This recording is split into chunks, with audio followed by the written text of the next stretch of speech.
Good morning, beautiful people. Hello, hello, hello, hello, hello. Hi. If you're watching my channel for the first time, my name is Rashida Dow. I am a move abroad and career break coach. I have lived in Mexico City since 2019. I left the US in 2018, and I've been helping people move abroad since late 2019, early 2020. And so I'm here to tell you, I'm here to speak to people I don't normally speak to. The people who are like, here's why we must stay in America. Now, y'all probably not gonna watch this video because you want to stay in America and nothing about what I'm talking about moves you. But if I can get one of y'all, just one of y'all, to possibly rethink this, I feel like I will have spent some good time this Saturday morning. So good morning to my usual crew. Hey, hey, hey, to everyone here in the comments. If you're watching live now, say hi in the comments. If you're watching on the replay, let me know. If you've watched my videos more than twice and you haven't subscribed, what are you doing? Why are you doing it? What's going on? Go ahead and press that subscribe button. A lot of times we think we're subscribed to a channel because YouTube serves us their content, but we're not really locked in. I need y'all to lock in, especially if you want to move abroad in the next year.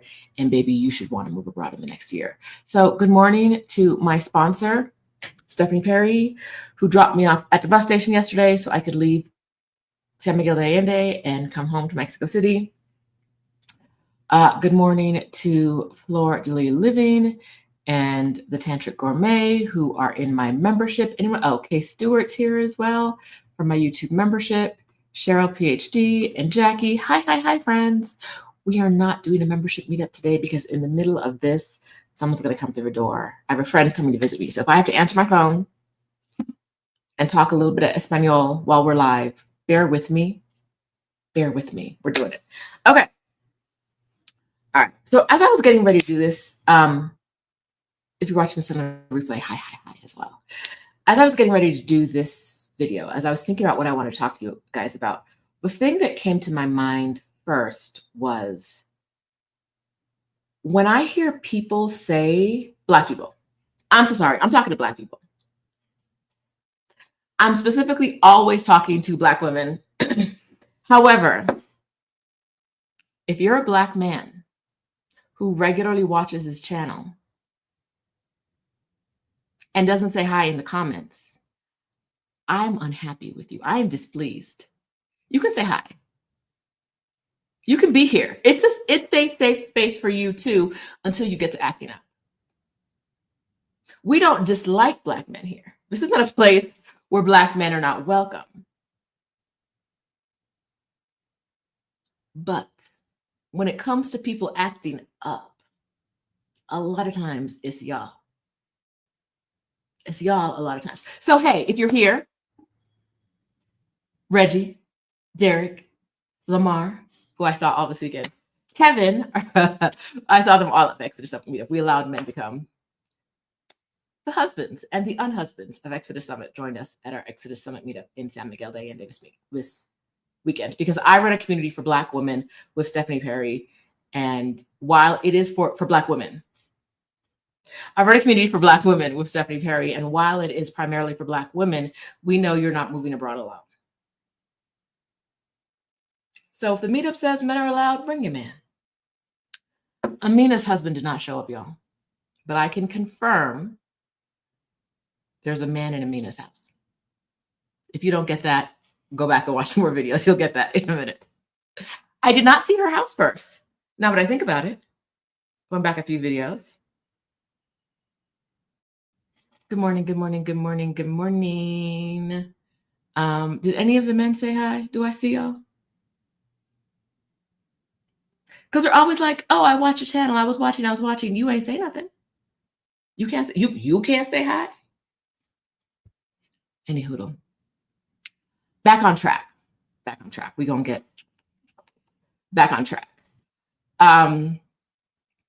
Every time I hear someone say we can't go, Black Americans shouldn't leave the US, I never really get a good why.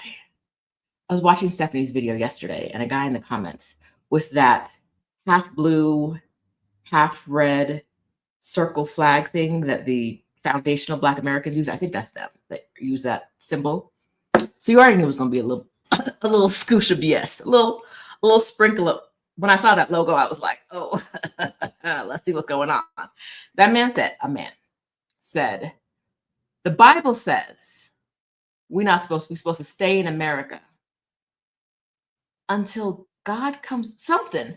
The Bible says we're supposed to stay in America until God comes back for us. So if you leave America, you're turning your back on God. Something like that. And I was like, now I ain't no Bible reading lady. I'll just start with that. But I was like, are we just making things up?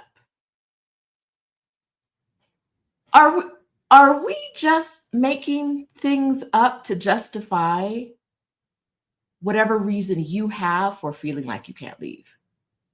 And that's the issue I have. Whatever reason you have for feeling you can't leave is good enough. My mama not gonna leave, and I'm not gonna leave her cooking behind. For him, it was probably my mama not gonna leave, and I can't do my own laundry, so I got to stay. Fine, I don't care. But the Bible says,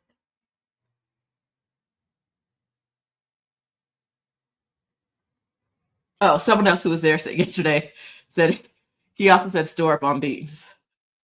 Y'all saw that yesterday? I was like, who?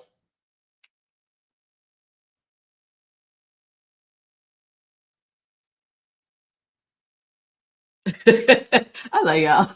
Wait, that's what I'm going for. From the Book of Imagination.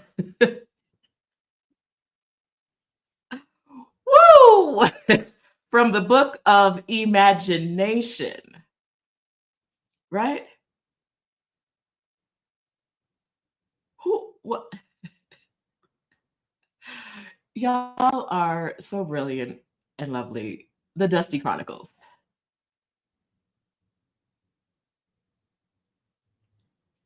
Hey. What? I was like, that don't make sense. Okay.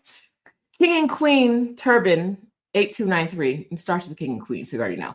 But we're gonna work this out together, King and Queen. You said, I'm American. I'll never leave my country. King and Queen Turban, are you Black? If you're Black, if you are a Black person, which I can't really tell, you ain't got no photo. But okay, let's entertain this conversation. Why won't you leave? Tell us in the comments. I'm saying I've never heard a good reason. It's just made up nonsense. If you have a good reason that is more than like your specific thing, right? Because if it's I can't leave because I need to be here to take care of my grandkids, I can show you a way. But if that's not what you want, fine. But the Black people shouldn't leave conversation. Oh no, if you claim Native American, you're not Black. So King Queen Turban said, that's me and my wife. I'm Native American. I'm not white enough or Black enough by your definition. No. By your definition. I said, are you Black? You said, I'm Native American, which means you're saying, not my definition. By your definition, you're not Black. You didn't say I'm Native and Black. You said I'm Native American. Hence, this conversation, why you wouldn't leave, not relevant to this conversation. Not relevant to this conversation. Because you did not say you're Black, and this is a conversation for Black people. We're talking about Black issues. You claim you're Native American. Good luck. Bless it. I love it. All right. I'm not Black enough or white enough. You know that's a Black man claiming Native American. You know it is. I'm not white enough. I'm not white enough or Black enough by your definition. Baby, you not claiming white or Black. You're putting that on us. Foolishness. Okay, so yes, the larger conversations about why Black Americans shouldn't leave.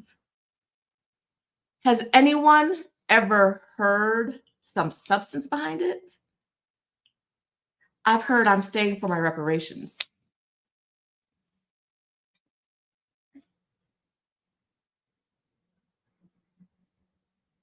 When is the reparation? What's the date? What's the date?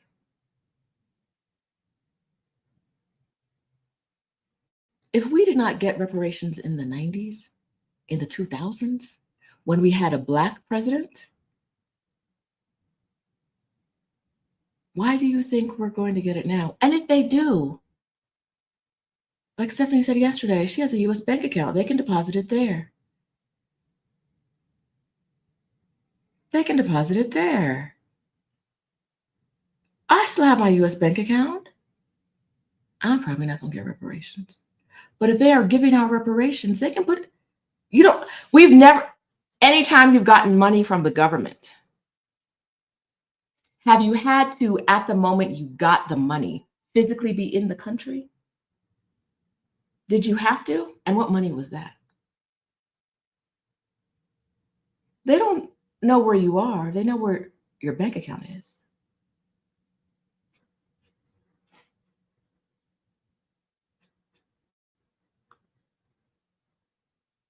It's a little dusty in here, but I did not close the comments today because I wanted the dusties to show up. I'm so sorry. If I want to be in conversation with you, I shouldn't insult you. My bad. Truly, my bad.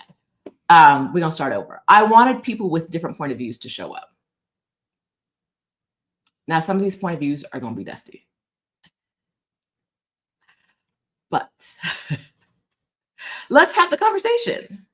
I did not close the comments because I just knew y'all were going to show up being ridiculous. Because I've asked that man, so that man saying he not leaving, he not leaving, he not leaving. What I've asked for is the logic. What's the logic behind not leaving? What are you fighting for? What are you staying for? Now, if you truly are indigenous to this land and not fake indigenous, I get it. This conversation, not that you can't hear this conversation, not that you can't participate in this conversation, but you understandably have a different point of view,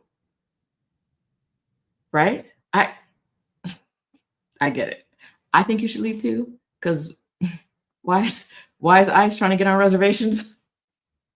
I think for the safety and sanity of everyone involved, we should all leave. But I understand a different point of view. But aside from Indigenous Americans, now, the people I think don't need to leave are the Indigenous Americans and the colonizers. I don't think they should be left here together. But I can only do so much, and I do what I do for Black people. So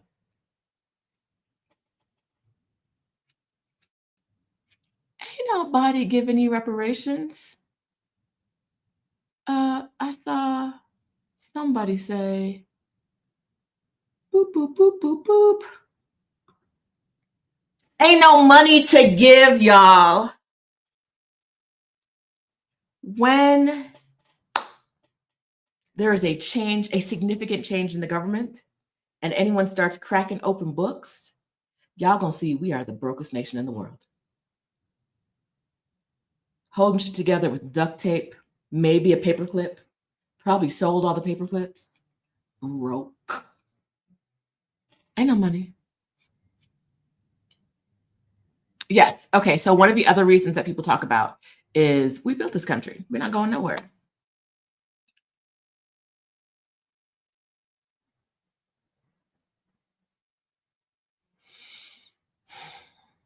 And what did you get? And what did you get in return for building the country?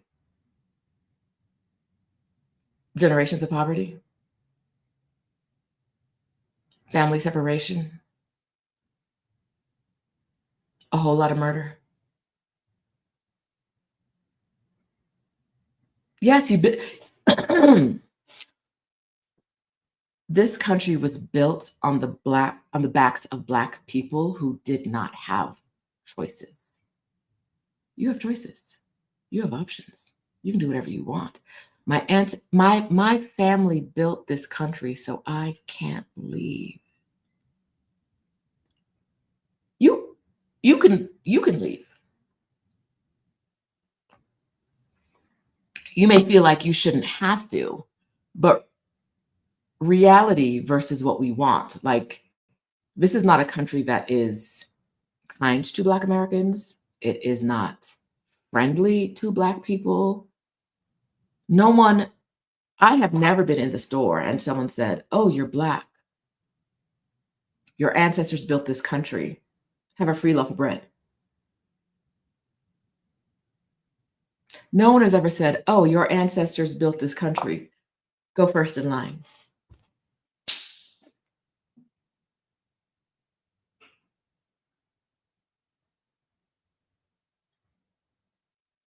We were stolen and brought here and forced to labor and continued to be treated like shit and have our lives threatened daily. Your ancestors built this country, but it's a shitty country. It's stinky. It's stinky. All right, Brittany Turner says, "I've heard we need to stay and fight." Yes, but that's what this is exactly my point. We need to stay and fight. For what? What? Okay, so I think my question is, when we win the fight, what does that look like? If it's possible to stay and fight and change America from what it's been every single year, it's been America.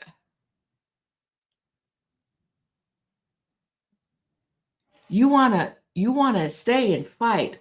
What does winning look like? I think that's what confuses me when I hear things like this. We need to stay and fight, right? But it's always like, period. I'm not going, my ancestors build this, I'm gonna stay and fight. What does winning the fight look like? Right?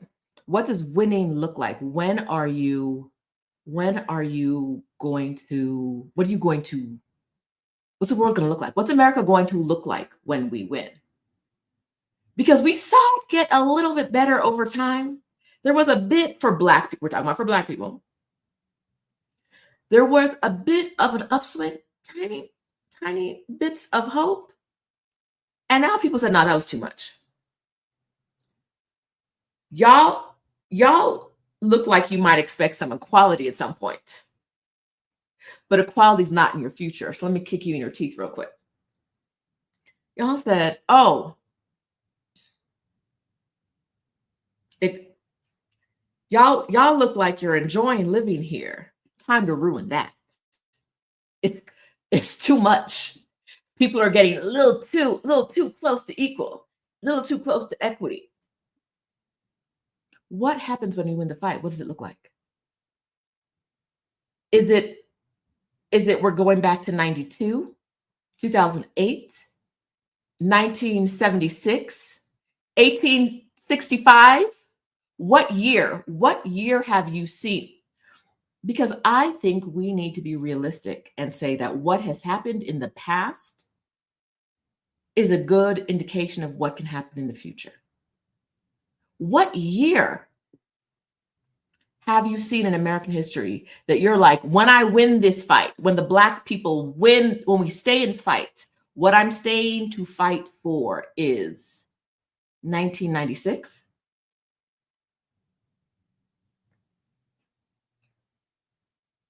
Right? I hear the same thing Brittany hears. We need to stay and fight. I just don't understand what the hope is at the end of the fight.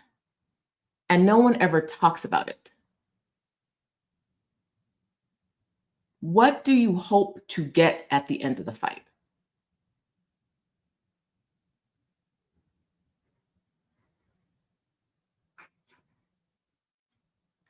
Adelia says, "It's now legal to discriminate on the basis of race. I'm unsure as to why that's a place that would be good for Black folks."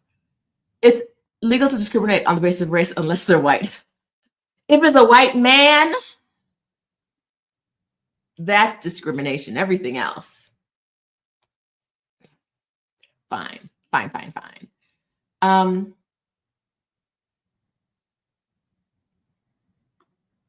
I know some people will stay in and they will need help from those that are outside of the country. I think that's what community is about, right? And like I said, there are people who can't go, and this isn't for them. We're talking about the people who are like, I would never leave. Because if you were, I would never leave all over the internet and not attempting to make an effort to leave. You had the ability to leave, but you didn't leave because you were like, I need to stay and fight. And your fight was commenting on YouTube videos. That's how you're fighting? Arguing with people on Twitter? Don't come to me for help. Don't come to me for help. The people, like I said, who can't go, I get it. There's a reason. And for a lot of people, there is a reason, an individual reason, individualized reason. Some of them are fake, and they just don't know it yet. Some of it is just fear, and they don't know it yet. But that's an individual decision, right?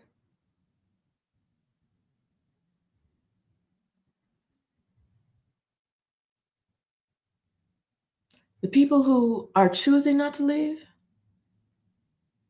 because foundational Black Americans or whatever they say, baby, don't send me your GoFundMe. I ain't got it. Not for you. For other people, not for you.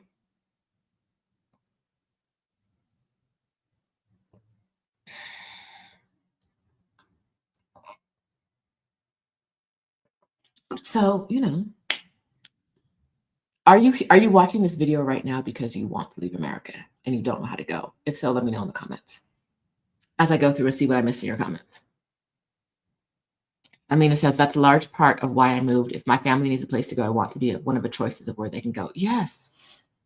Yes. I want this to be a stop on their personal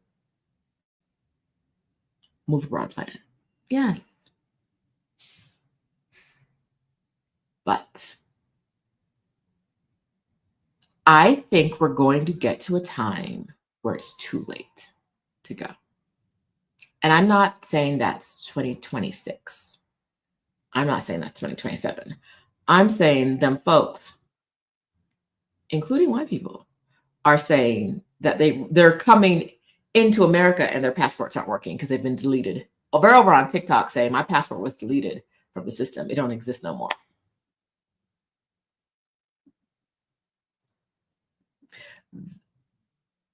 I don't know how true it is.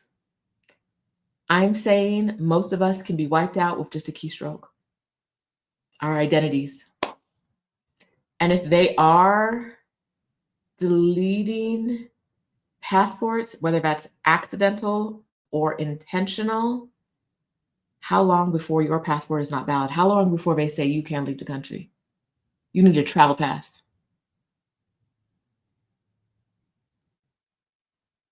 Right? How long before you need a travel pass? Stephanie said yesterday, we're like late 1930s.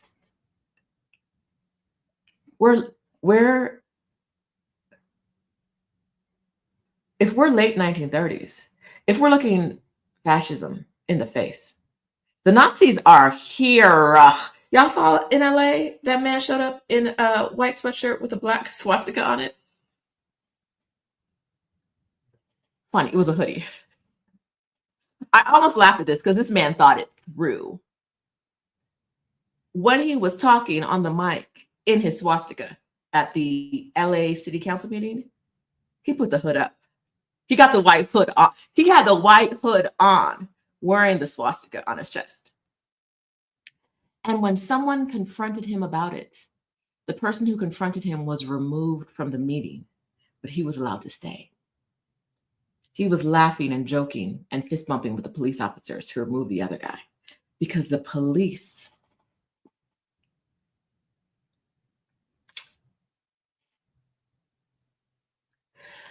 And you guys have seen the photos of all of these ICE agents and police officers with all their Nazi tattoos.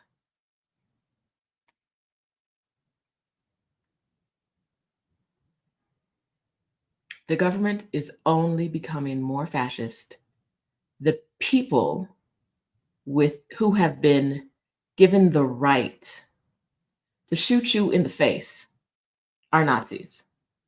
They are recruiting more and more Nazis into ICE, into local police forces.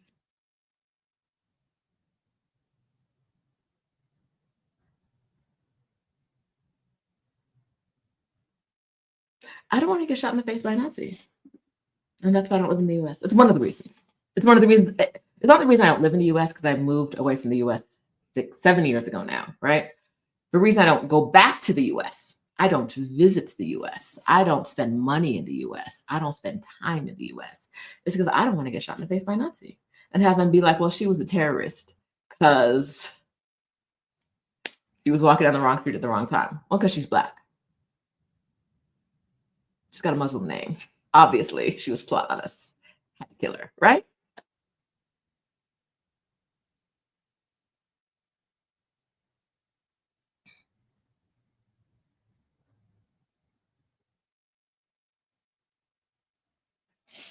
Going through changes says that, well, then what do you do? I put some things in the chat.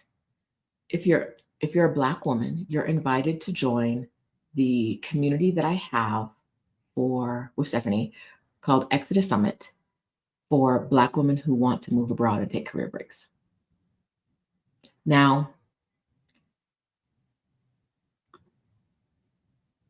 I say this because community is the easiest way to move forward. If you want to move, being in community is the way to do it. Oh, what's going on over here? What are we doing? My computer's telling me you don't want to do nothing right now. Okay. So join us in the Exodus Summit community. I can type and talk at the same time. I promise I can. I can't. First step. If you are not a Black woman, there's plenty of other communities for you all over the internet. Krishan has a community for Black men. Love that for them. How would I find that? Who got the link? Oh, sorry, y'all. This is the phone call I was talking about. Buenos dias. Sí. Rosita. Gracias. Hasta luego. All right. Okay, so join our community. Krishan's community is Black Sit Global. Let me see if I can find Black Sit Global men group. How would I find that? Black Sit Global. Anyway, I'm just gonna link you to her main page, and you can find from there the men's group, because I don't need to do all the work for you. You can do some work for yourself.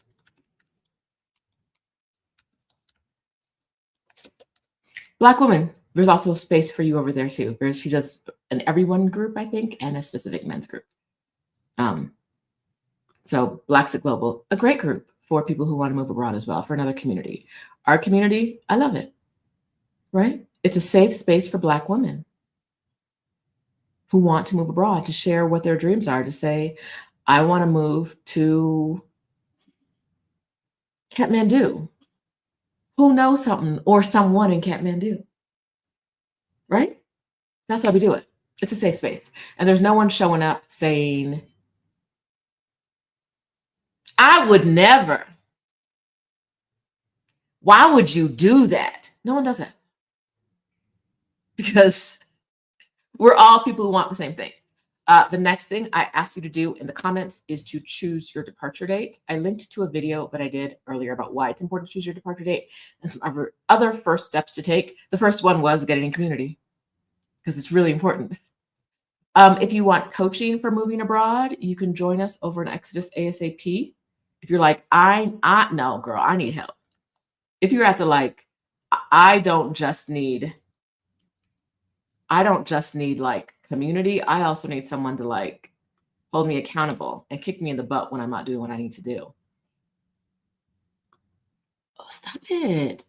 My computer is freaking out. Black gay women, come through. Anyone black who identifies as a woman. What's your sexuality got to do with this? What? Right? A black woman? We love it. Come through. We're safe. We are a safe space for all Black women, no matter how you present, no matter what you show up as, how you show up, no matter what you want to do, right? No matter who you are. We have lots of queer people in our community. Come on. We love it. So every once in a while, someone says this, and I'm like, is it not obvious that like it's all hugs? Girls, open the door. Just push. Hold on a second. I guess it's not opening. It's not opening? Girl. All right, babe. I'm still online. No worries. Love you. Okay. Yeah, no, we are a friendly community. If you're Black, if you're a Black trans woman, come through. I was gonna say anybody who identifies as a Black woman, but if you're a woman and you're not actually Black, but you identify as Black, you got to keep that over there in fairy tale land, right? The important part is the born as part is woman. I mean, it's Black. The born as part is Black. Black trans woman, Black queer woman, Black gay woman, Black old woman, Black young woman, single woman, married woman. We love y'all. Come give me hugs. Okay, so she thought I was talking to her.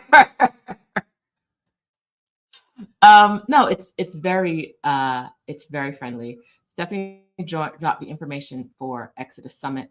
We left Facebook because Facebook is not a safe space, and it's really important to us that we have safe spaces. Okay, I see y'all asking to look at the shirt. Y'all never gonna let me stay on track. Okay, it's a Mexico team jersey from 2024, maybe.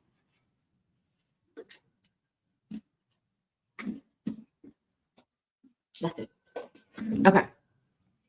Okay, so the community has a cost. Great question, Corinne. The community has a one-time cost of a minimum of $1. Minimum of $1 for one-time cost. Because we're not on Facebook is a free platform because it steals everybody's info. We wanted to be on a platform that did not steal people's info. So we moved to a paid platform. And since we have to pay for the platform, we're asking you to offset the cost. And to do that, minimum of $1. Your room is the first room on the right. Okay. All right. So yeah, so it's not. I don't think the $1 is a burden. Minimum of. We'd love to have you there, Black woman. Lady Sarita says, go on ahead and press the like button. She meant it. Press the like button. Please and thank you. And then we also have our coaching community, which I was trying to grab the link to, but my computer freaked out.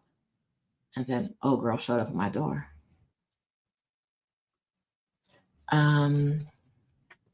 So our coaching community is for women who are like, help me get out of here ASAP. And so it's Exodus ASAP. Our coaching, all caps. And our coaching program last year, we started late 2024, like beginning of December 2024. In 2025, 50-something women who were in the community, 53 women who were in the community left. There were 20-something residencies because we want the women to make progress. I'm once again typing and writing. Who's coming to visit? Y'all real nosy. Real all up in my business. Who's coming to visit? My friend from back in the day when I used to live in Columbus is here visiting.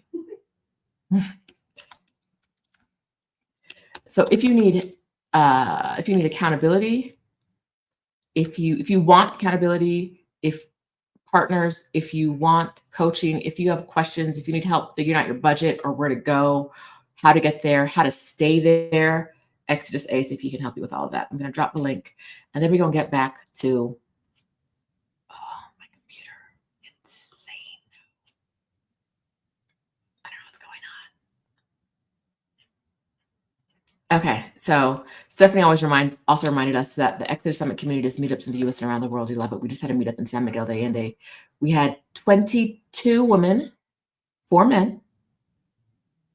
One of the men was the women. Some of the women with partners brought their partner, their male partner. Well, when I say partner, I specify men not to be heterosexist, but to identify them as outsiders. These were invited outsiders. As if you are a queer woman, your partner, even if she's not in the community, doesn't need permission to come. Because if she identifies as a woman, she's one of us. You are one of us. But the men came, and we had someone who we met at our last meetup. The last time we had a meetup in San Miguel. He was walking through and was like, what's going on here? And we had him sit, and he came and sat and hang out with us for hours. And now he's unofficially, he doesn't have a female partner in Exodus Summit, but he's officially part of like the Exodus Summit crew. Because while the women are getting together, the men are over there bonding, doing stuff, and being amazing, right? So yes, when I say partners and I talk only about men, that's what's going on. Everybody else is one of us. They need to get special dispensation to show up, and they did. Some of our favorites were there. All right. 53 residency secures, 21 moves abroad to 9 countries. It was I had it backwards. Okay. Dropping Knowledge Bomb says Exodus ASAP is worth it. I joined briefly and got my Mexican residency. I'm now working out another citizenship soon. Our community is a minimum cost of $1. Our coaching program is $200 right now, today, January 11th, $247 a month. It is a automatic renewable membership, but you can cancel at any time. Some people are like, I want to be here for this month. Like this month, we're doing our Get Your Next 3 Clients challenge to help Black women with online businesses that are not like retail businesses, help them get 3 clients to help them grow their business. We're doing that in January. It started last week, but we have 2 more weeks of it coming up. So if you're interested, you can do that. Some women will say like join on January 1st, January 10th, whatever, and then cancel that same day. So they have that month membership, right? But it doesn't renew on them. Because don't you hate, we can't stop it. Like auto renew is how it's set up. We can't stop it from auto renewing, right? But don't you hate when something auto renews and you didn't mean that? So yes, so you can cancel as soon as you want and still have what you've paid for. Okay, Erica's gonna join us. Yay! Yay!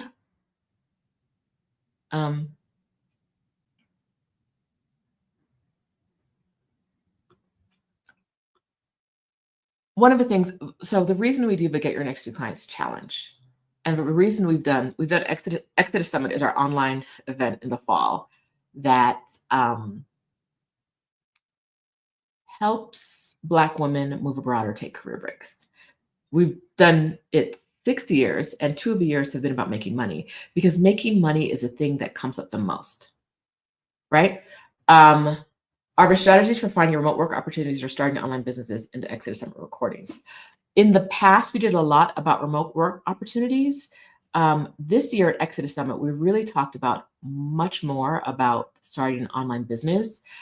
You can look at what we created at Exodus Summit this year just by going to exodussummit.com. It's in the link for the description. Everything I've talked about, there's a link for it in the description. But also I can drop a link here. Summit. My computer doesn't want a computer. It doesn't want a computer. Let's do this. I have a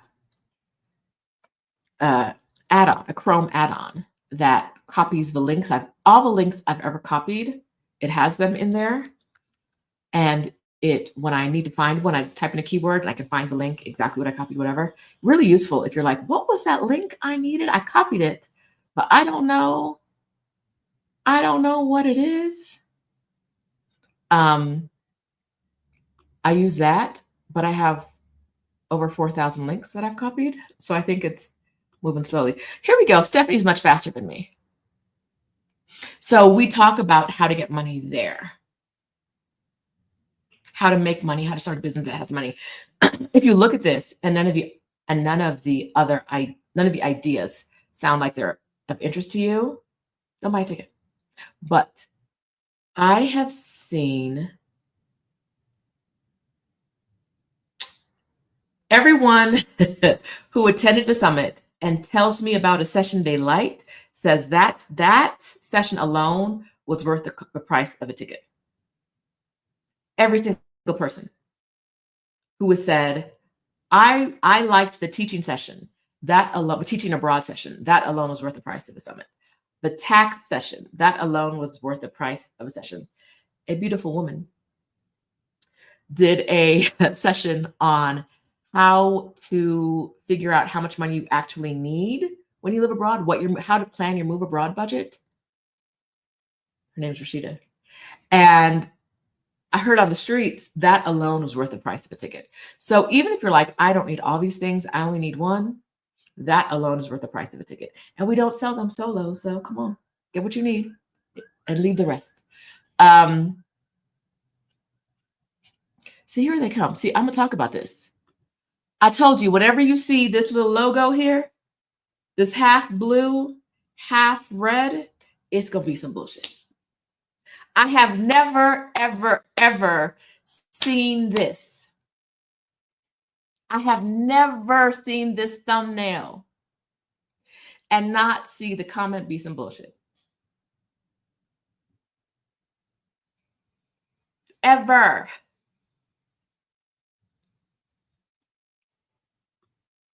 As far as teaching abroad goes, Amina said, I bought the TEFL certification course just for research purposes. It was a good deal.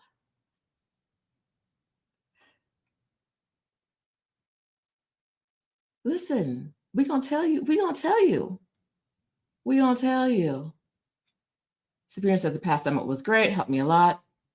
If you want to get money and you're like, I don't have the money for a summit ticket, I get it. There are a couple different things. We do the summit because we get a lot of great information in one place. You can get it all. We give you the information you need to start a thing in an hour, right? But that same information is available for free on multiple places on the internet.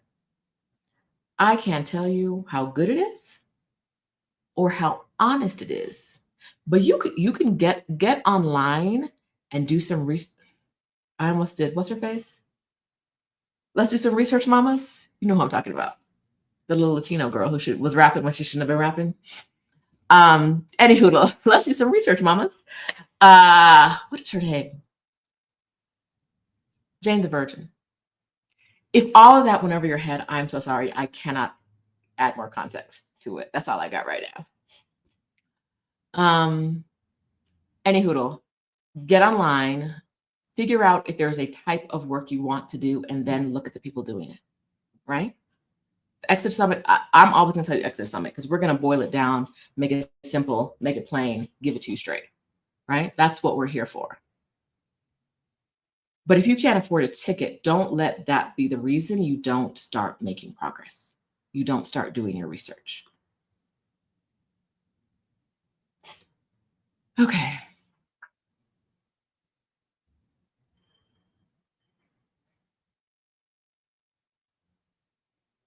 Oh, Coco Brown says, teaching English paid for my year of travel. Yes. Mhm. Yes. All right. If you would love to, if you would love to travel for a year and have it paid by teaching English online, but you don't know where to start, the information is in Exodus Summit at exodussummit.com. If you don't know where, like if you don't want to get a ticket, maybe the internet will tell you 1,000 ways to teach online. Get over there, get some money, right? My link queen.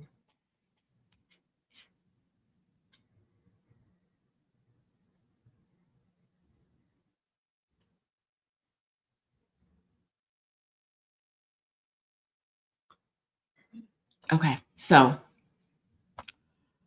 Black women, I do think there's going to come a time where I think we're in a trajectory for a couple things happening. We have seen in the past, I've been doing this coaching for 5-6 years now. I've been around a couple of blocks. Um, we have seen people get we've seen that in a lot of ways it's becoming harder to move to some places, and a lot of ways it's getting easier. The easier way, what I want to talk about is that we're seeing more examples of people moving, and they are showing you how they did it, and they're talking to you, and they're more accessible. They're in communities like Exodus Summit, they're in communities like Black Sit Global. It's easier to see people and to see possibility models and to say, oh, if she can do it with 3 kids by herself, I can do it. Oh, if she can talk her partner into doing it, I think I can finesse my partner into giving it a try too. If she can leave that man at home and go by herself, and that's my actual dream, but I didn't think it was a possibility. Look at these possibility models. In that way, it's getting easier, right? When I took my career break, I didn't see Black people taking career breaks. But I was like, I know how to travel. I'll just travel for longer than usual. I'll figure it out. Now you see people taking career breaks and talking about it on the internet.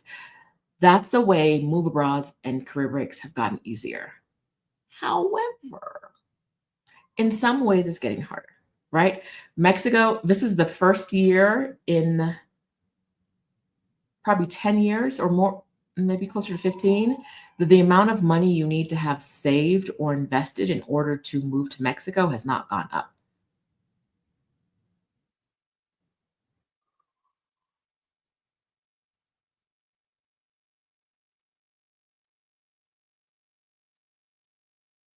You know what? My bad. That was the Juneteenth flag, wasn't it? I never see it associated with Juneteenth anymore. I only see it associated with these FBA men who show up saying terrible things. It is my bad. My apologies to the Juneteenth flag. You weren't meant. Ice Coco said they're making a mockery of it. It was not meant to be used this way. But every time I see it, I just know it's going to be some bullshit. Anywho, um, countries aren't making it easier, right? Countries are not making it easier to get in. And not because they want to be hard or they don't like Americans. There's more people coming. So because I live in Mexico and I paid a lot of attention to Mexico, I know that over the past 5 years, since I got residency in 2021, since I got residency, the amount of money you needed has gone up every year, except for this last year. The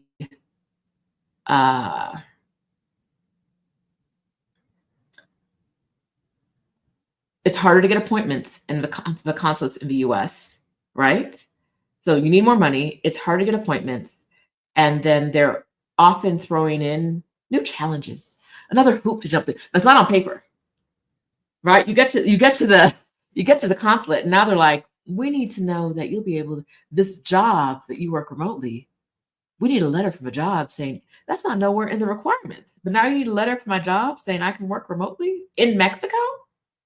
No, right? So things have gotten, as time has progressed over the last 6 years that I've been paying attention to this, things have gotten a little harder. I don't think they're going to get easier, right? I don't think it's going to get easier. Um,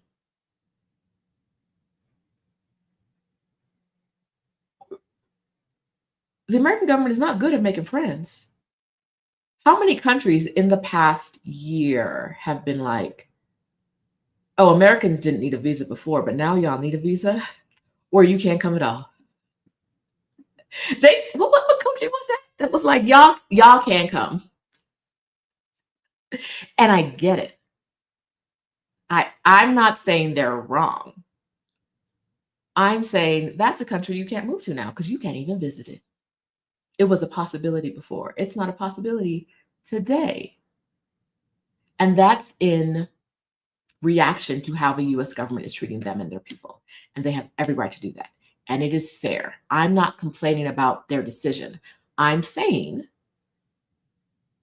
that moving abroad is getting harder over time because America is getting more terrible over time. All right, listen, I love me the Henley Passport Index. Love it. Who's got the strongest passport? It ain't blue. Well, it might be, but it's not our blue.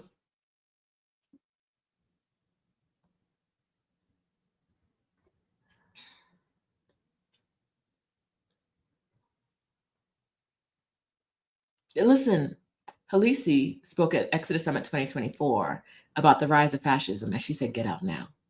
It's 2026. It's 2026. Right? All right. If we're name calling in the chat, I'll block everybody. Don't do that. Thanks. Thanks. Okay. It's getting harder to leave. It's getting harder to get residency in these countries. The American passport is getting less valuable. More places are going to say, oh, you need a visa to come. Oh, the residency visa you want? Here's what Americans got to do additionally, right? More than other people. Because Canadians ain't trying to take our land, right? They can come and go as they want. But you Americans, let me add a little hoop for you. And I do think the ability to leave America. If America was built on the backs of Black people,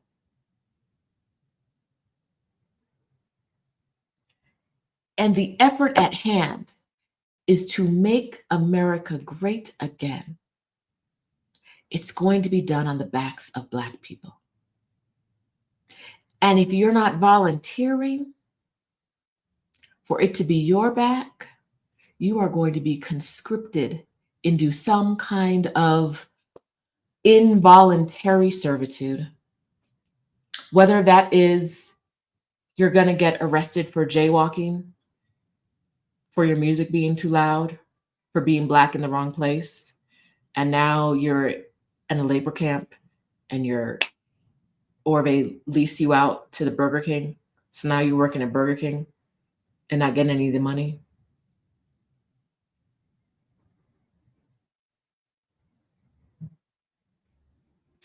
In order for that to work, right? That great migration that Stephanie talked about yesterday, that great migration can't happen.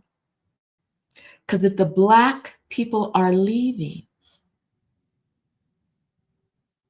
who is going to do the work for no money? Who will they enslave? Who will they capture and take away from their families? Who?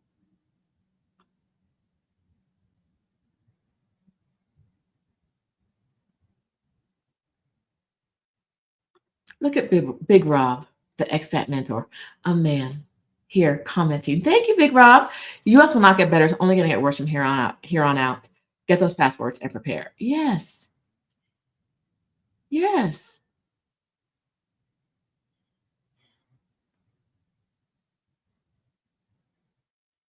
Listen.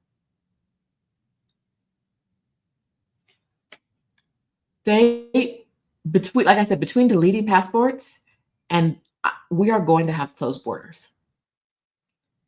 If that psychotic man stays alive through 2026,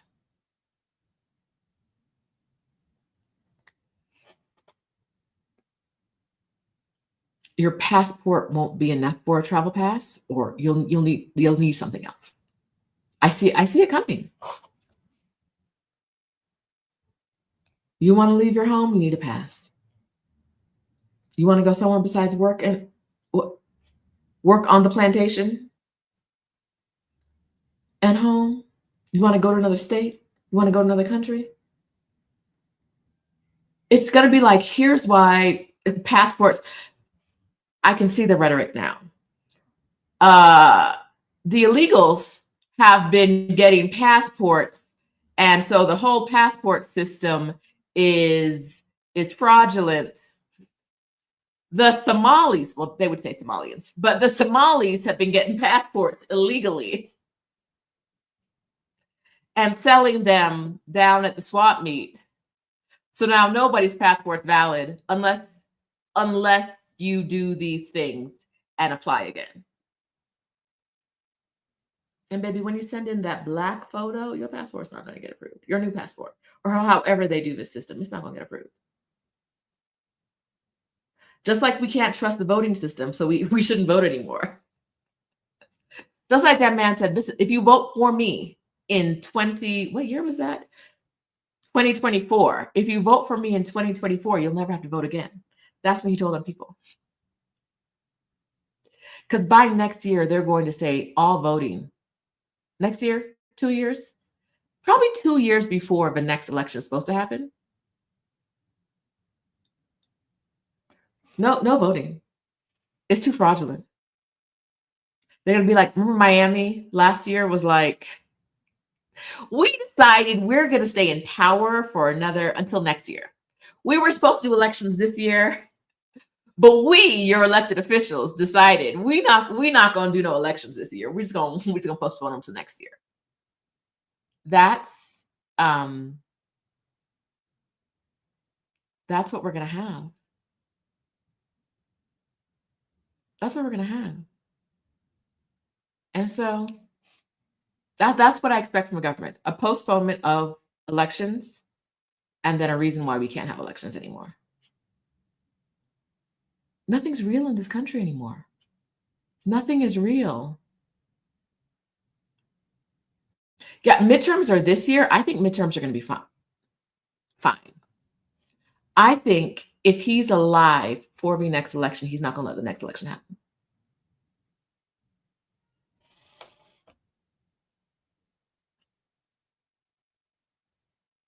Oh, hello, Farida. Thanks, Farida Mariam, full name. Thanks to Exodus Summit, I've got a backup passport from Grenada. I love that. We do what we do. Right? I'm not just saying words. We do what we do.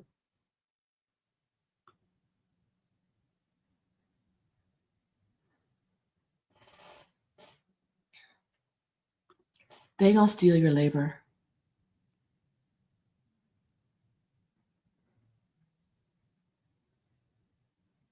They're going to steal you. They're not going to let you leave this country. After a while, they're not going to let you leave this country anymore.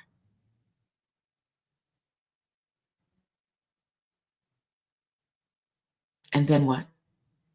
And then what? Coach Donna Marie thinks it's going to be a war as a pretext for postponing elections. That man said, just because you showed up on the shores of just because your boat touched the shores of Greenland, that don't make it yours. And I'm like, do he hear what he's saying? Does he hear it? Does he not have people who hear? But American memories are really short. I wish history was more important amongst the general populace and that rewriting history wasn't acceptable. Because why is that man wearing a swastika in a meeting where that meeting in LA, the mother of Keith Porter was there speaking about what the police did, and she's crying. And before the meeting's over, here comes a man in a swastika with the white hood up. Shoot him. Shoot him. But no, he gets to stay. He gets to get time on the mic. He couldn't do that in Germany. He couldn't do that in Germany. You wearing a what? Straight to jail.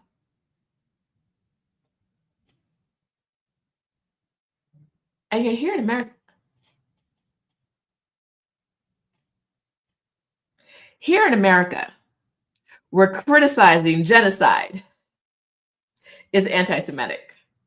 Folks are at inaugurations doing Nazi salutes, and folks are wearing swastikas and nobody's tripping. But if you say anything about Israel, we got to arrest you. We got to get you fired. We gotta get you removed from campus.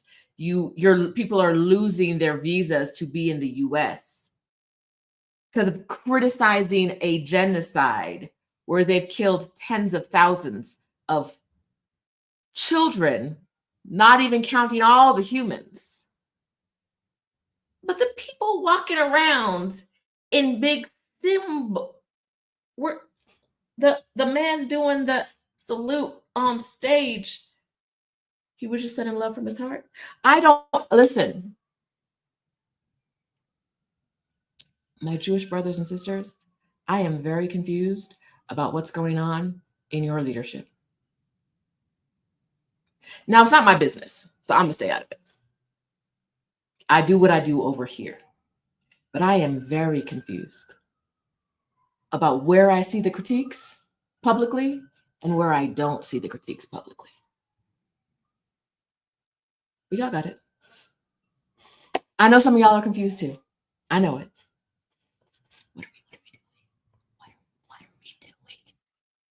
Why are all these Democrats outside talking about we need to really we weren't, what that woman say? We weren't there when that white woman got shot in the face while driving away.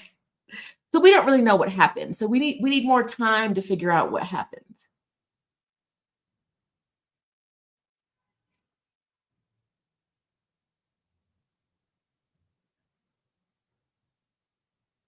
We need more time to know if it was okay for the armed men to shoot an unarmed woman in the face.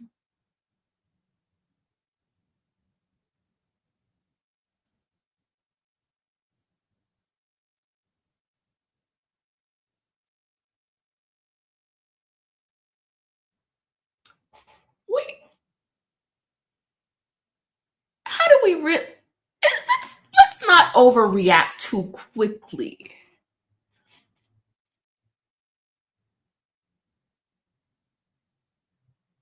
Okay. What are you fighting for in this country? Right? We see encouraging candidates like Zoran in New York. We see encouraging candidates on a city level, sometimes on a state level. But as far as the federal government goes,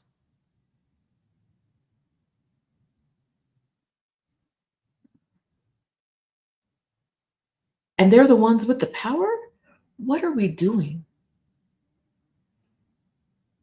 What are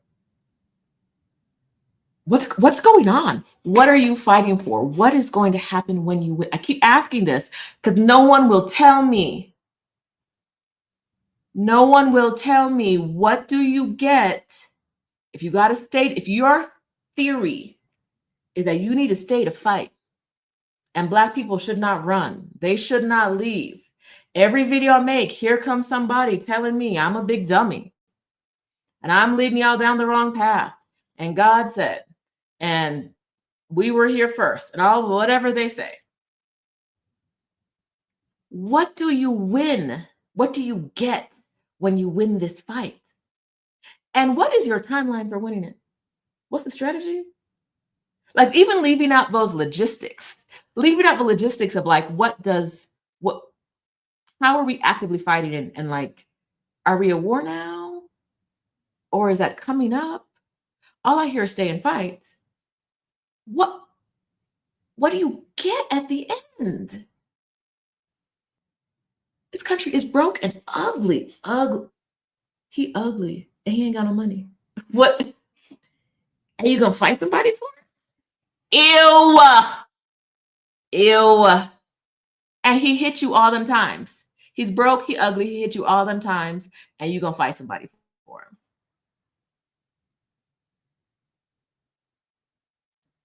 Y'all love oppression or what?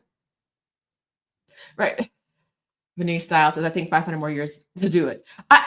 Truly, what is the timeline? What is the timeline? And then what do you get? It's not, listen, the stay and fight, it's not going to change in my lifetime. America's not going to change in my lifetime. And so as for me and my good quality years, we're going to be out the country. Stay and fight for more oppression.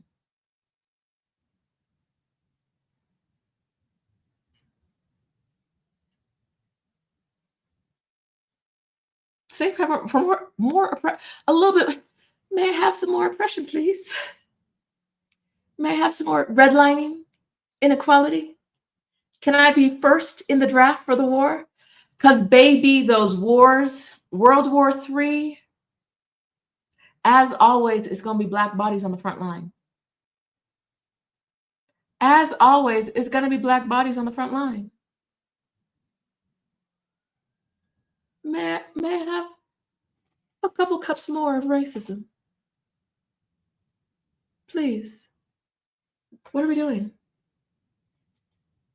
What are we doing? You told Harpo to beat me. You told Harpo to beat me, and here we are. But I'm going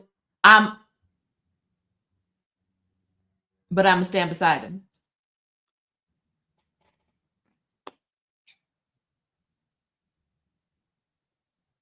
Now, Jan Wig, I gotta disagree with you. If this is what we're fighting for, and this is our country, then I blame us for what's happening. Black Americans have been victimized for this country since before it was a country. Victimized. Unless you're talking about white people, Jan, then I blame, yes, I do blame y'all. But if you're talking about Black people, girl, this is the colonizer's fault. This is white America's fault. Because y'all will vote for anything that means Black people don't get anything. We'll vote against your interests 1,000 times so that Black people can't have anything, so that racism, right, and your ability to think you're better than Black people stays so strong. So yes, Jen, if the us is white people, yes, girl. If it's Black people, nah, girl, we victims. You're a victim.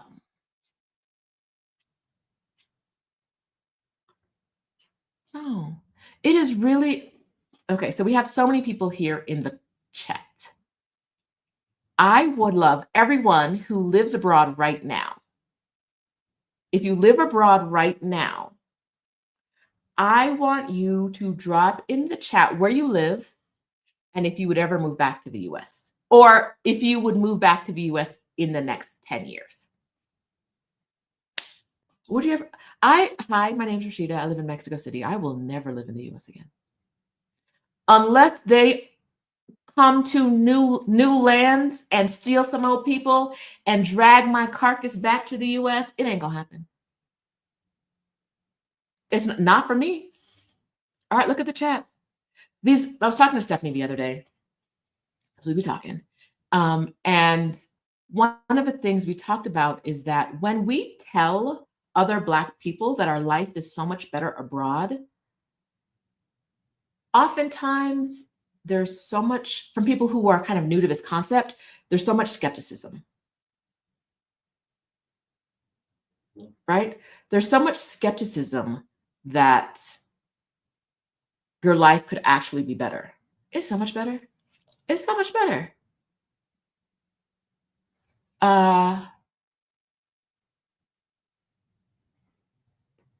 It's so much better. Chaz, come here. Yes, God. Sorry. Give me your phone. Oh. I'm not being a very good hostess right now. I told her if she took a 6 a.m. flight and showed up at my house at 10 a.m., I wasn't going to be a good hostess. So I know that. So fine. I know. And I wasn't sending you to your room. You could be out here. You could be anywhere you want. I'm gonna go give me something to eat. You want something? Okay. No. Not right now. I am. Let me get You you. said I'm big. Did you just say that to the people? You could listen. Let me share it with you. There we go. You know, you can't be in somebody's house for too long without the Wi-Fi.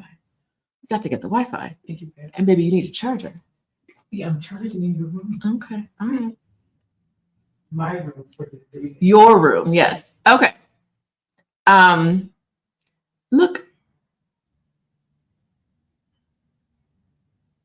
Look at the chat. Look at the people who say they would never move back. Amina, I think, is the only one who says she would move back under specific circumstances.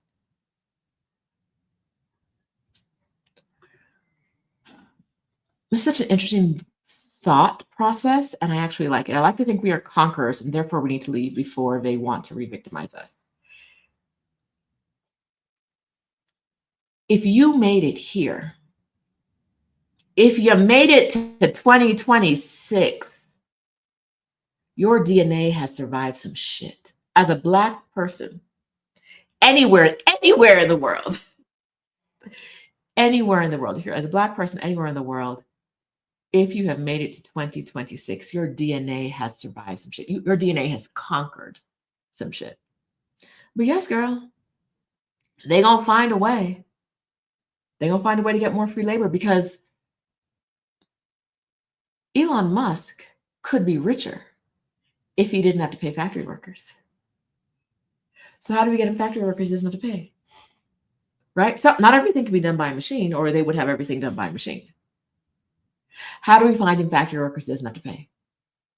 Them Amazon warehouses where he'll be falling out and dying?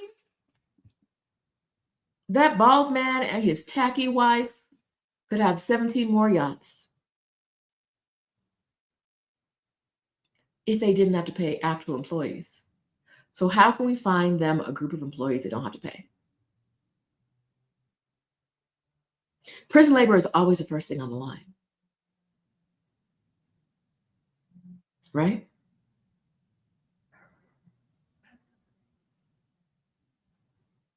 And you know who they're going to come collect for prison labor because they've been doing it for decades. Kay lives in Tijuana. Kay, you're in Tijuana? Did you tell me, girl, you moved? I don't remember. She's in Tijuana. I feel safer here in the US. I'm never moving back. Deanna's in Copenhagen. Never moving back.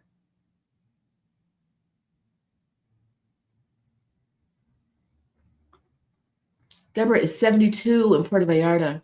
Would never move back. You're not too old. You're not too young. You're not too queer.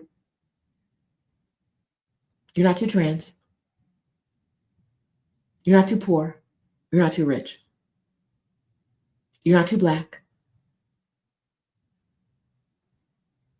There is a place for you on this planet where you will find joy, where you will find peace, where you will be happy. If it's not where you are right now, let's get you there. Let's get you there. I can't.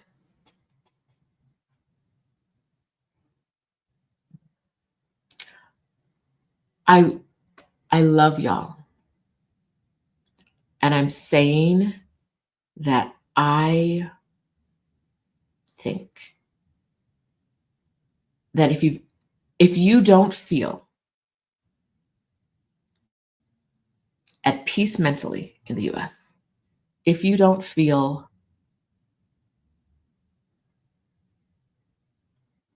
healthy, if you don't feel happy, consider moving. Right? I'm not saying you got to get up today and move. And that's not what I'm saying. I'm saying open your aperture. These are all open your aperture. Came from Exodus Summit, I think 2020. Possibility models came from, I think, 2023, but I can't remember who said either one. Whoever that was, y'all are the greatest.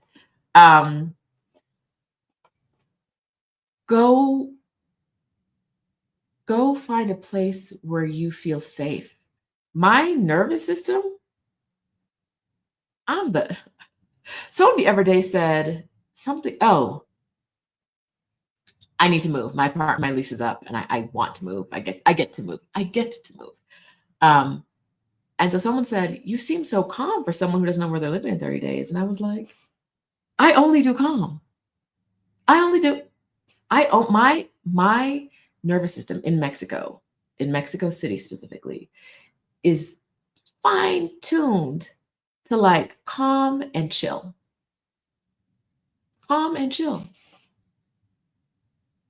No, I don't know where I'll be living in 28 days. But why would I stress about that? Why? If I was in the US, if I was who I was in the US, I'd be stressed about it. Oh my God, there's not enough time. I got all these things I gotta do. I am a different human. And the human I am in Mexico is going to live years longer than the human I was in the US. I was in San Miguel de Allende 2 days ago. What is time? We were walking through the square. Stephanie said this didn't happen, but it happened. We were walking through, she said she didn't hear it.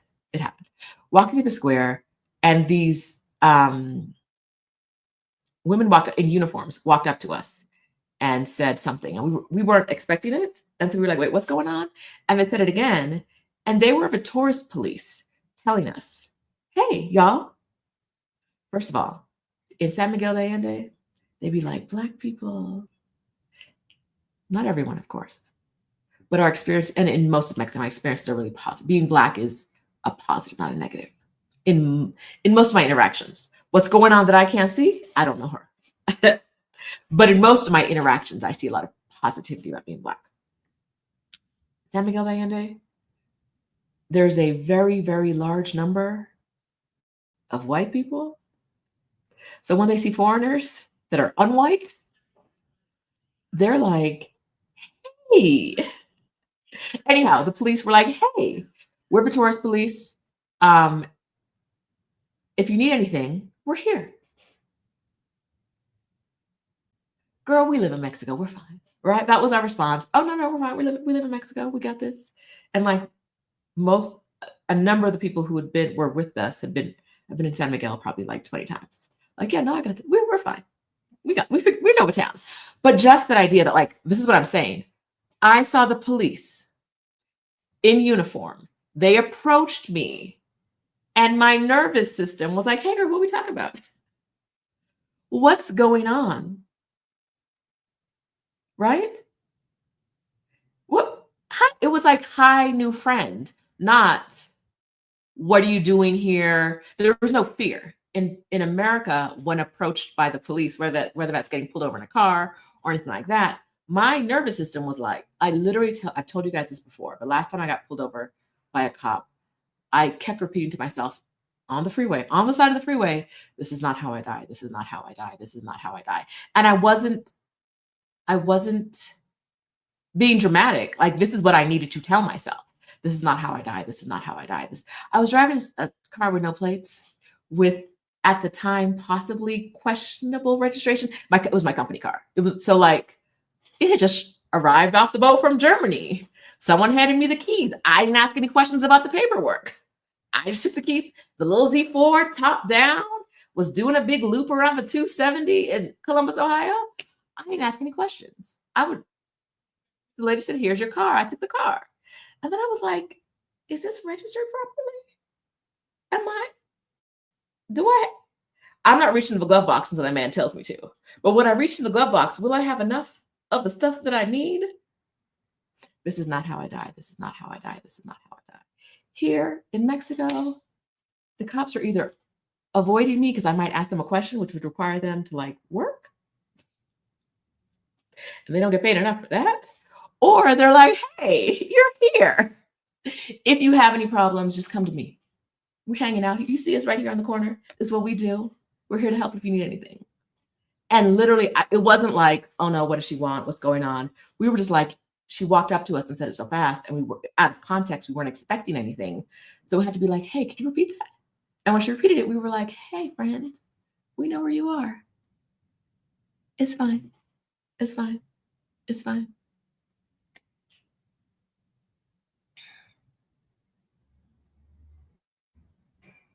I'm going to live years longer in Mexico than I would in the US. Not because the food is better or because the air quality. I live in Mexico City. The air quality is not good. It's air quality. There are mountains out there. I can see the mountains, maybe like clearly see the mountains 10% of the time. The rest of the time is smog. I still love it. It's still for me. If you have any lung issues, heart issues between the elevation and the air quality, may not be for you.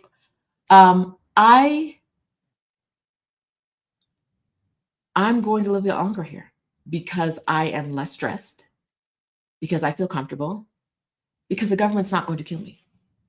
I guarantee you, I'm not going to get shot in the face in Mexico. I'm not going to get hemmed up by the police for protesting. No one's going to pepper spray me because I didn't disperse fast enough.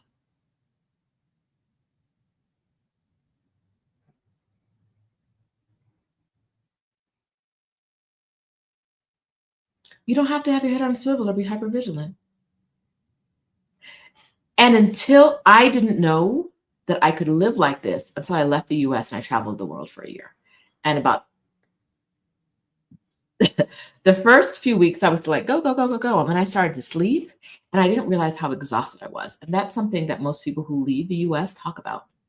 They didn't realize, or even if they don't talk about it, if they don't realize it, they're sleeping a lot more now. They're sleeping a lot better. My digestion, the internal system was flowing a lot better because I wasn't bound up with stress. I was sleeping.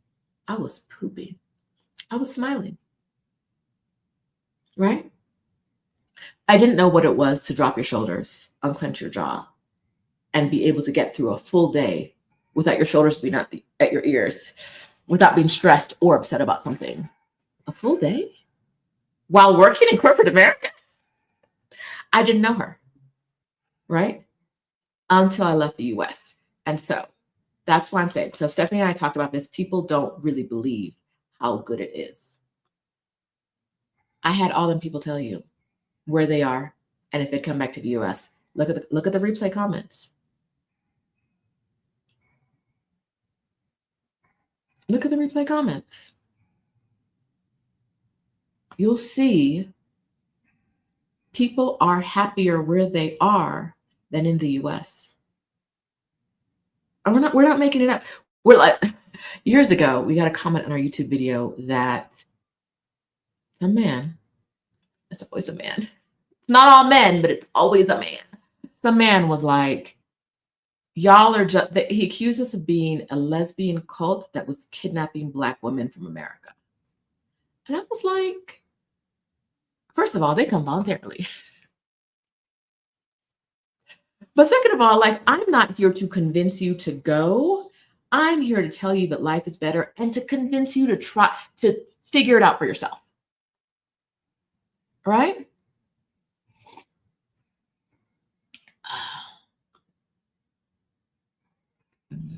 Is it V Nice Styles or Venice Styles? V Nice Styles just came to me as a potential option. And I've been seeing your name for years. Anyhoodle says, during my 90-day tourist stay in Johannesburg, I slept until 2 or 3 p.m. every day for a month straight. I was exhausted. I ate and slept and didn't leave my apartment. Your first part of your move abroad is going to be that because you're so much at peace, right? Maybe the second part after you want to be in the streets for a little while. And then you sleep. And then you sleep. Yes.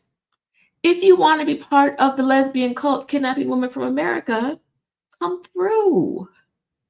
If you want to voluntarily see what life could be like, join the Exodus Summit community and talk to the women who moved abroad. We have 26,000 Black women in our community. We did not kidnap them all. We did not force them all to leave the country. Not all of them have left the country, but whatever number has left the country, we didn't force them to do it, right? They're all over the world. They're not all in Mexico, right? They're not in my guest room. And you just heard the person who came in to stay in my guest room. She's voluntary. I didn't kidnap her. I did not kidnap her. She good. I want you to be open to the possibility that there's better out there, right? I want you to be open to the possibility that there's better out there. But I don't get a cookie when you move. Now, if you tell me you move, I'm gonna do a little dance. I might buy myself a cookie. But like I don't get paid I get paid to help people leave. But when you actually leave, it's not like America pays me a fee or Portugal pays me a fee. That's not, no.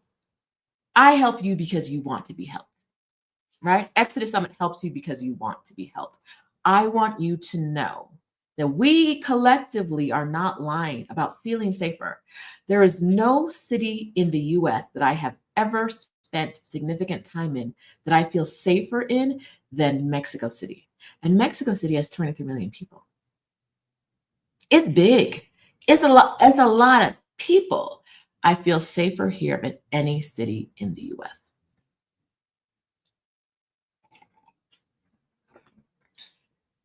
Now, first of all, you have to know that if I have a cult, we gonna be on a field somewhere doing crafts. Cause a dungeon? That sounds depressing. I don't want y'all to be depressed. But I don't. I live alone until a guest from the US comes to come see me. Right? I don't. It is so much better outside the US, and it's very hard to fathom if you've never lived with the possibility that life could be what you imagine it, right? That you don't have to live in fear, that everything you want could be yours, just maybe not in the town you were born in.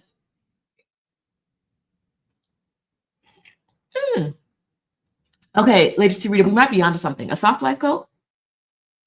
Now, if y'all hear me talking about a soft life cult, we're gonna give credit to Lady Sarita for the title. Pay your dues. I was watching the HBO documentary this morning about Mary from Salt Lake City. Desperate Housewife? No, Real Housewives. Mary, whatever her name is, the Black one. And it was like, is it a cult? Baby, her grandmama died, who was a pastor of a church. And she took over the church. She stepped into grandma's shoes by becoming the pastor of a church, running the businesses the church had, and marrying her grandmama's husband. And we questioning whether this is a cult or not. We're questioning, like, when I heard that back in the day about her, I was like, I see what this is. I see what this is. And we are in the year of our Lord 2026 questioning whether it's a cult. She stepped into her grandmama's shoes in the church and in her bed. Maybe that's not healthy. That didn't sound like a cult. Anyhow, so yes, my cult will not involve someone in the documentary said grandma sloppy seconds, and I died. Anyhow, that's not what we're here to talk about. Grandma sloppy seconds? The cult of napping on a beach. Yes, Farida. Yes. We're going to do it. All right. I know a lot of people. Oh, wait. That's not what I want to do. Okay, but it was a good comment. Christmas vacation last week in Canada. All I did was sleep the first week. My nervous system was just chill. Yes. Yes. If we're talking about the cartel, baby, I don't sell drugs. I don't buy drugs.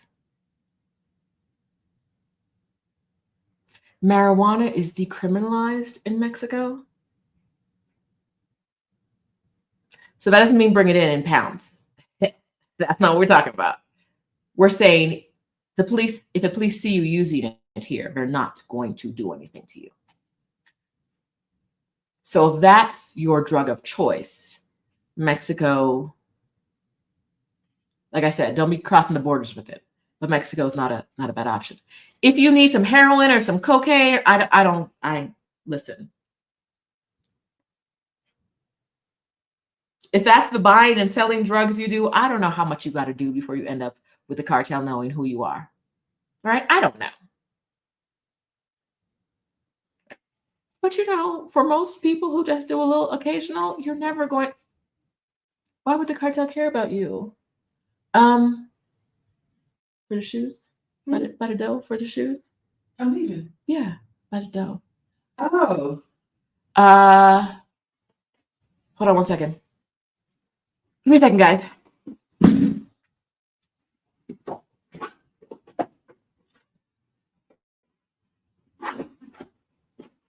Where you came in at the gate, yeah. There's a fingerprint scanner, but you can also scan that card. Okay. And then you know how to get back in. Okay. Thank you. You're welcome. Yeah, no, so all the time people are like, what about the cartel? I've lived here for, like I said, 6 years. I have been in a restaurant one time and been like, that guy right there, that guy, something. I don't know what it is, but something with that guy right there. Is he cartel? I don't know. Is he a farmer of things? That man does a little something. I don't know what that little something is, but that man right there does a little something. One time, the rest of the time, I'd be on the metro with the people going to work at the college and at the restaurants and all the rest of the stuff. They don't care about me. I don't care about them. Not that I don't care, but they don't. The cartel's not worried about you. The cartel's not kidnapping me. When I was on CNBC. They did a video about me in 2021, maybe. I don't. What is time? Who knows? 2021, I think. I woke up. I was in the Brothers and Sisters of Mexico City. I think that was a group. I was in some group, and someone shared the video, and a Black man, always commented, "She shouldn't have done that. She about to get kidnapped." It's 5 years later. I ain't been kidnapped, y'all. I don't even know if I have videos up on CNBC. No one has ever made me feel unsafe here. My neighbor's a little too friendly. He's a child. But he's a little too like in my face, chatty, touchy. That's the most unsafe I felt. That man, first of all, why would you say out your fingers? Especially when I'm in the group. Why? And even if you don't, why would you say, oh, she gonna get kidnapped? I woke up, the first thing I saw in the morning was she gonna get kidnapped. And I was like, well, let me go to Pilates. Okay. If I get kidnapped, at least my smaller muscles will be really strong. Why would you say that? Rude.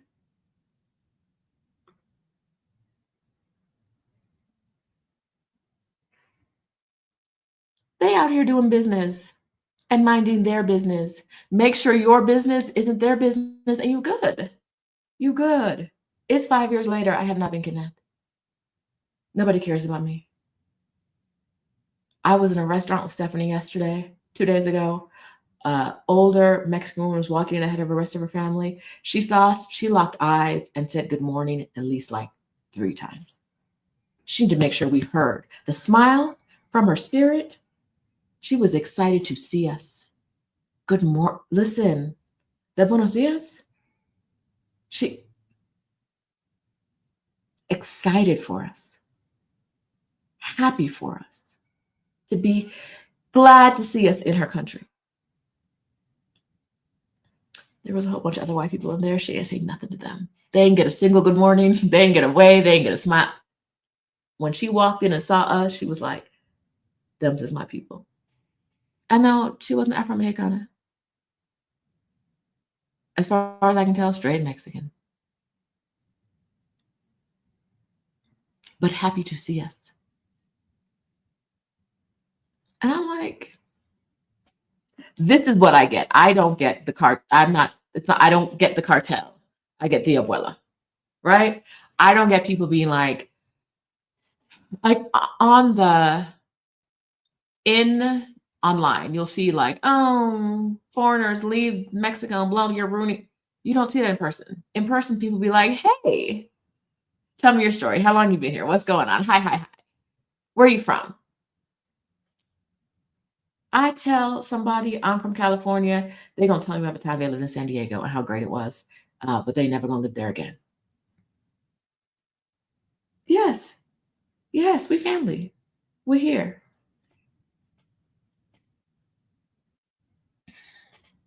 I'm gonna end this in a minute. Cartel folks are working. They have jobs. They have jobs. Their job is not to mess with you.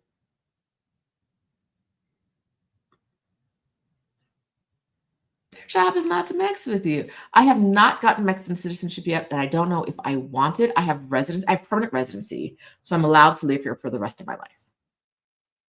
With citizenship, I could vote.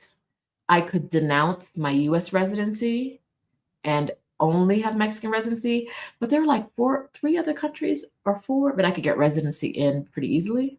Could get citizenship in and get a passport from.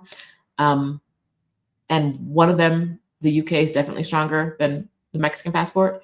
So it hasn't been a priority for me. I have some friends who are going to do it soon, so I'll see what their experience is like. I can't vote in Mexico. I'm okay with that.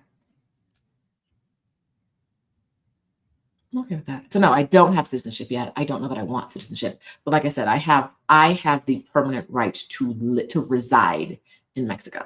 I can buy property here.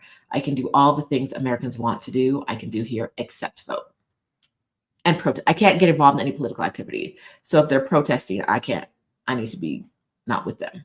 But like protesting here is different. The cops aren't like, you're here, so you're a troublemaker. The cops are like, you're here, so I'm here. So don't make me work. Like I've got my helmet. I'm wearing my helmet. I'm standing behind this shield, but I'm not pressed. They don't press up on them, right? It's an interesting dynamic. They don't they're there to make sure that nothing gets out of hand. They're there to make sure nothing gets out of hand because you need a permit to protest here. So people know when because there's 23 million of us, you can't just obstruct places and things without like telling people ahead of time. So we know, don't go over there because them cars not gonna move because they've blocked off the street, right? So it's a very like orderly, the police know to come in advance. They're not being reactive. They're coming in advance. They know it's about to be a protest over here around something. They're protesting about something. I'm gonna be here. We all sitting here in this truck until they get to our area. We'll be here with our shields and our helmets and our batons. But go ahead and walk past us. You're marching? Go ahead. They're not trying to stop the protest from happening. So in the sense that like I'm not allowed to protest, I could still be with a protest and be fine. Also, foreigners protest all the time. I wouldn't do it because I don't want to risk losing residency, right? But between that and voting, that's the only thing you really can't do. So no, I'm not pressed. All that to say, I'm not pressed about citizenship. All right. Yeah, my life, we talked about that earlier about American passports being invalidated and why that's one of the reasons. I said that I believe the American passport, the validity of the American passport is going to depend on the American president.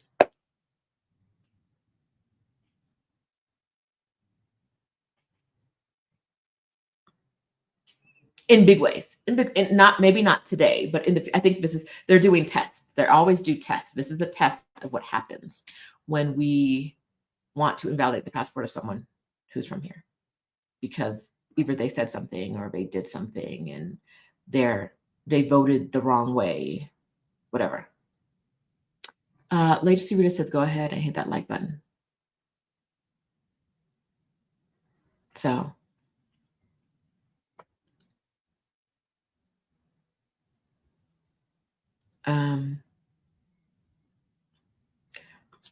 So challenge here, dropping knowledge bombs. To get Spain allows people from a country they colonized to get Spanish citizenship.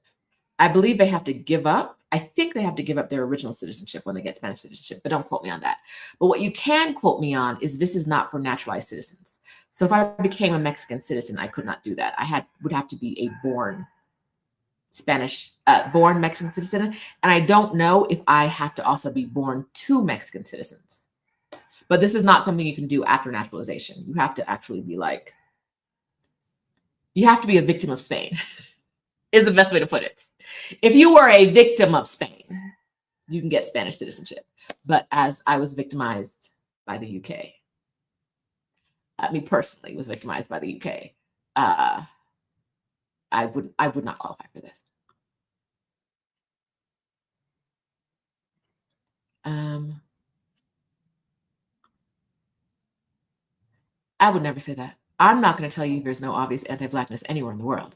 There's not. I don't think there's a place, even the African countries, I don't think there's a place on this planet that has no obvious anti-Blackness. I will say that there's less than in the US.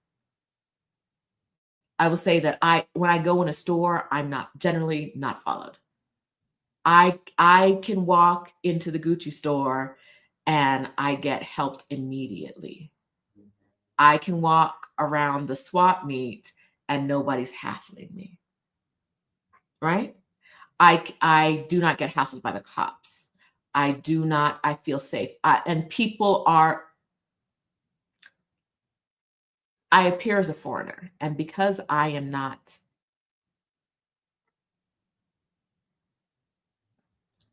as a foreigner in a foreign land, you're often treated better than the Afro-Indigenous people in that land. Not all the time, but often treated better, right?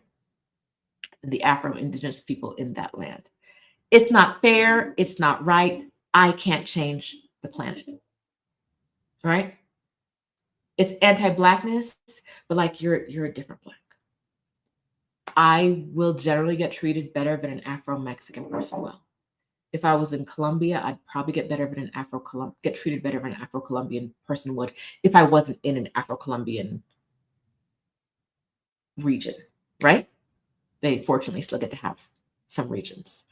There's anti-Blackness. There's anti-Blackness everywhere, right? But the anti-Blackness in Mexico doesn't jeopardize my life. right? When I go walking through neighborhoods that I ain't got no business walking through, looking at stuff, what y'all doing over here? No one's calling the police on me. Now, Amina told us 2 weeks ago, but someone called the police on her walking through her neighborhood, but they were white people from America. It was white Americans calling the police on her. It wasn't Mexicans. They ain't got time for that. First of all, they're minding their own business. Minding their own business. No. Anti-blackness is there. Listen, I will never tell you you're not going to find anti-blackness anywhere on this planet. You go to Antarctica, I don't know what the penguins is doing. I had penguins. When I went to Antarctica, I had penguins like come up to me, so I felt really good about that. I was in Galapagos, one of the big sea lions. It's sea lions, not seals. Yeah, sea lions waddled up to me on the beach. I love it. Yes. As for the humans, maybe I don't know. Listen. I don't know. If there are humans, there is anti-blackness. Because, right? Racism, colonialism, imperialism, all of those things. Because history. No, there's anti-blackness. But there's also a warmness that I often receive in Mexico, a warmness that I often receive from people in Mexico that I don't get from strangers in the US unless they're Black. Right? Unless I'm seeing, I'm not getting the like I said earlier in this video, you're not getting the like, go ahead of me. You built your ancestors built this country. Sure, cut in line, right? Like that's not what I'm talking about in Mexico either. I'm just saying that there are often times where people are super friendly because they don't see you. If Americans are being terrible to Mexicans, let's look at it like this. If Americans are being terrible to Mexicans, most Mexicans know it's not me. Baby, that's not. If it's between me and her, you know that wasn't me. You know I didn't vote for that. 92% big baby. Like you know that wasn't me. And I'm here and I'm being nice, I'm being friendly, and I'm speaking Spanish. I'm trying to acclimate. I'm trying to make your interaction with me as easy as possible for you. I'm loved. I'm loved here. Right? Loved. And I like it. Okay, what did I miss in the comments?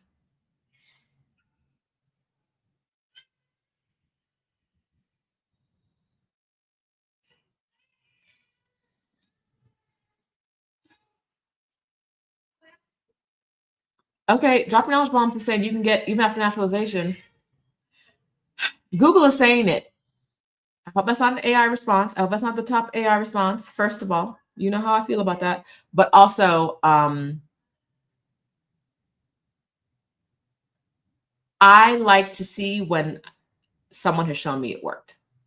I haven't seen that. Not that it hasn't happened. I haven't seen it. But if it's happened, it's out there. We can find an example of it. Someone will tell us about it. So that's actually a thingy. A good question. Yes, listen, the penguins walked up and was like, girl, what is you doing with that camera? And the sea lion just log rolled over to me, right? And we sat on the beach together for a while. I was sitting down, they came up to me. Sitting down. Because they know if something terrible happened, it wasn't me. They know it wasn't. I didn't do that. It's between me and them. It wasn't. I'm out here being a good community member. I'm out here being a good community member to the animals, to the people, all that. All that.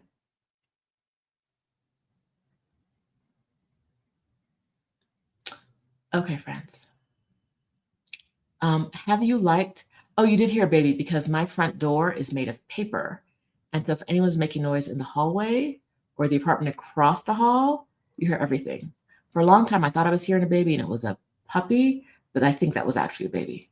I don't have a baby in this apartment. You ain't got to worry about that. There's no There's no baby here.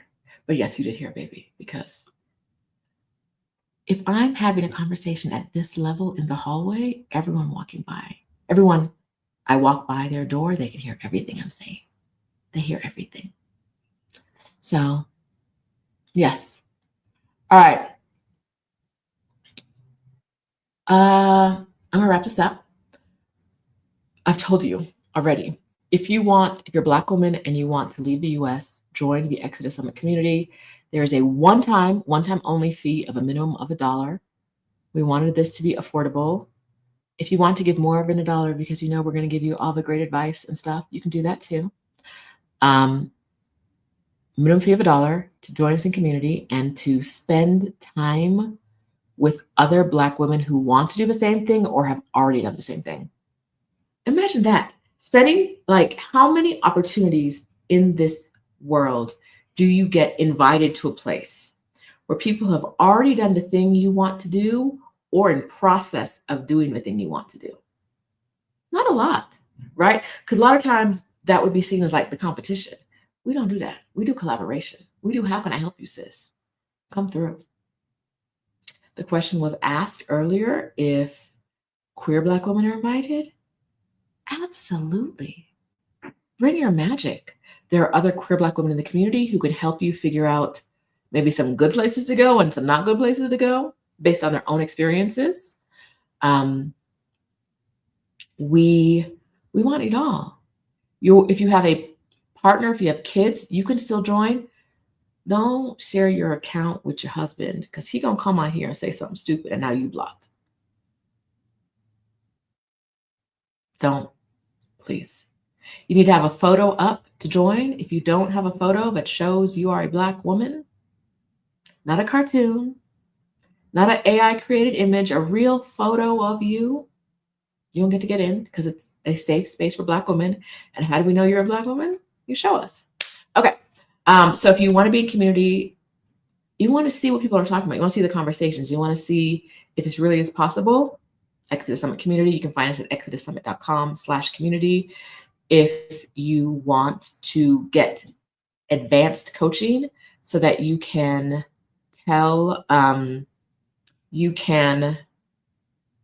move abroad quickly, right? If you're like 2026 is my year, join us in Exodus ASAP. We'll have accountability partners, accountability sessions. You'll have coaching about how to move abroad. This month, we're doing our Get Your Next 3 Clients Challenge to help Black women who have online businesses, like coaches, teachers, consultants, therapists, get more clients for their business. Next month, our focus is scouting trips. We're going to help you plan your scouting trip. We're going to support you as you go on your scouting trip. February is all scouting trips. And then you can find that at exodusasap.com.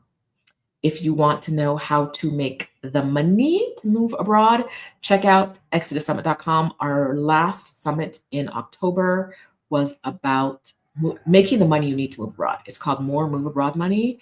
And you can see on the website the different topics we talked about and see if one of those is for you. If you find one, you're like, I think that's how I want to make money, it will be worth the price of admission. It will be worth the price of a ticket. So come through. We'd love to see you. YouTube membership, we're not meeting today because I got to go find out where my friend went to go get food and catch up and all that stuff. Any hoodle. I will talk to you guys soon. Look at Stephanie dropping all the important links. We have a 8-step Peace Out protocol that you only get in Exodus ASAP, our coaching program. Yes, it's paid. It's a monthly recurring membership. You can join and cancel on the same day and still stay a month. You can join and stay. You can pay for 6 months if you want to be with us the entire time you're planning. Up to you.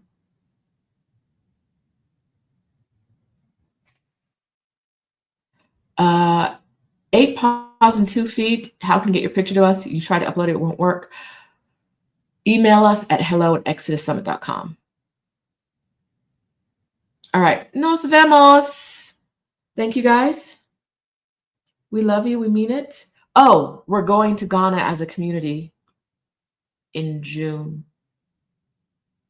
Not in conflict with the Our Black Utopia Juneteenth meetup, because y'all told us not to do that. And we listen and we learn. So it's not going to be in conflict. I don't have our dates yet, but it's not going to be in conflict. But yes, we are doing that. Okay, friends, I'm starving. So we'll talk soon. Thank you. Bye.